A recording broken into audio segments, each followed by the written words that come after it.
But permit me to close on a personal note. Last June, I announced my intention to seek the Republican nomination for President of the United States because I believe this country is in a lot of trouble. I was raised to believe that to whom much is given, much will be required. And with everything our country is facing, I just couldn't sit this one out. But the Bible tells us that there's a time for every purpose under heaven.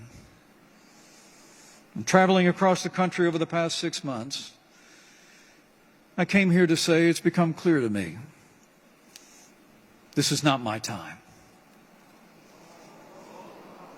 So after much prayer and deliberation, I have decided to suspend my campaign for president effective today.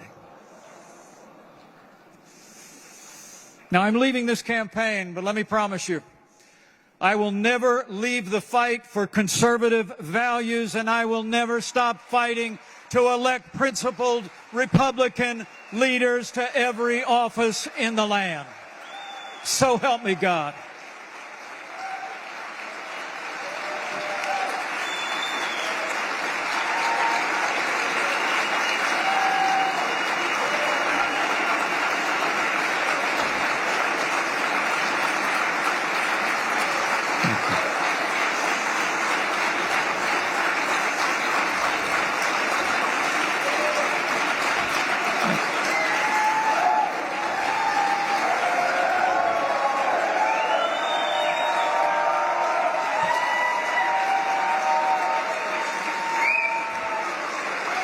Thank you.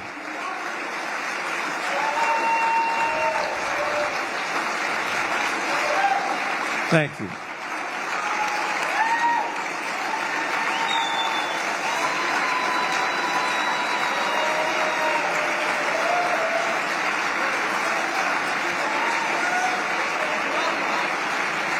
Love you.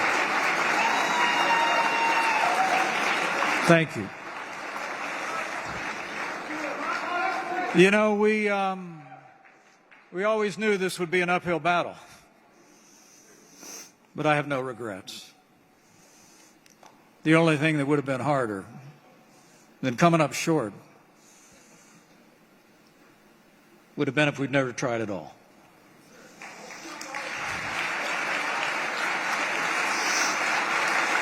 Now, to the American people, I say this is not my time, but it's still your time. I urge you to hold fast to what matters most: faith, family, and the Constitution of the United States of America.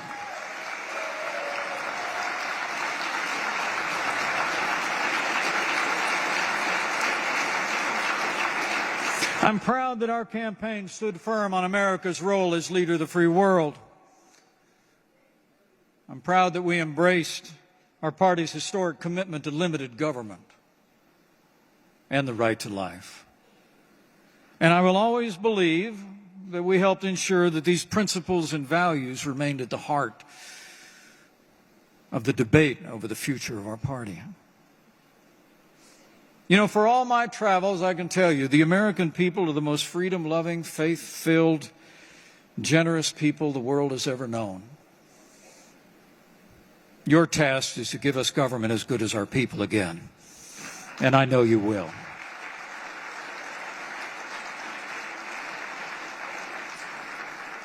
So I urge all my fellow Republicans here, give our country a Republican standard bearer that will, as Lincoln said, appeal to the better angels of our nature.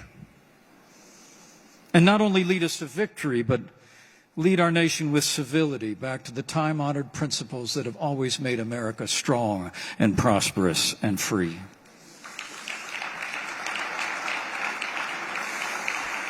And as we leave this campaign, we do so with grateful hearts. I'll always be grateful for the opportunities the people of this country have given us. I want to thank our supporters across the country, our devoted campaign family, and our volunteers whose efforts and prayers have sustained us in this campaign and over the past 20 years. You will always be in our hearts. And let me thank you all for the opportunity of serving as your Vice President. It was the greatest honor of my life.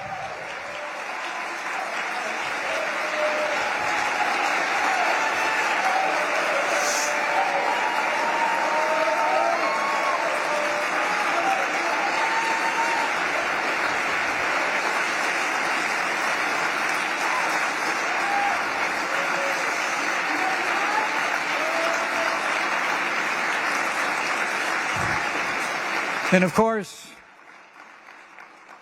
I want to thank my family, Michael and Sarah, Charlotte and Henry, Audrey and Dan, and my wonderful wife, Karen, whose inspiring faith, strength, and love saw us through all of our years of service. We did it all together, and I could not have done it without her. Would you join me in expressing your appreciation to the former Second Lady of the United States of America, Karen Pence?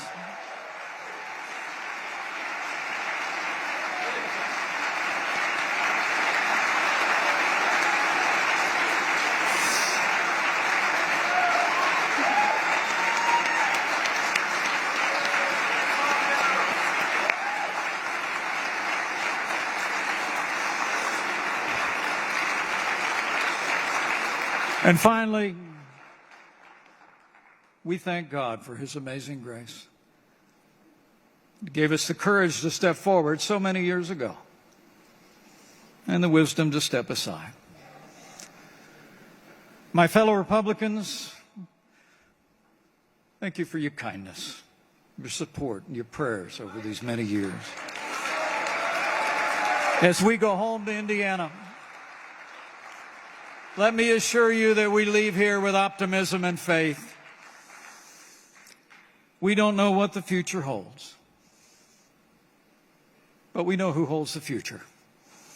And with faith in Him and boundless confidence in all of you, we know the best days for America and our most cherished ally, Israel, are yet to come. Thank you. God bless you.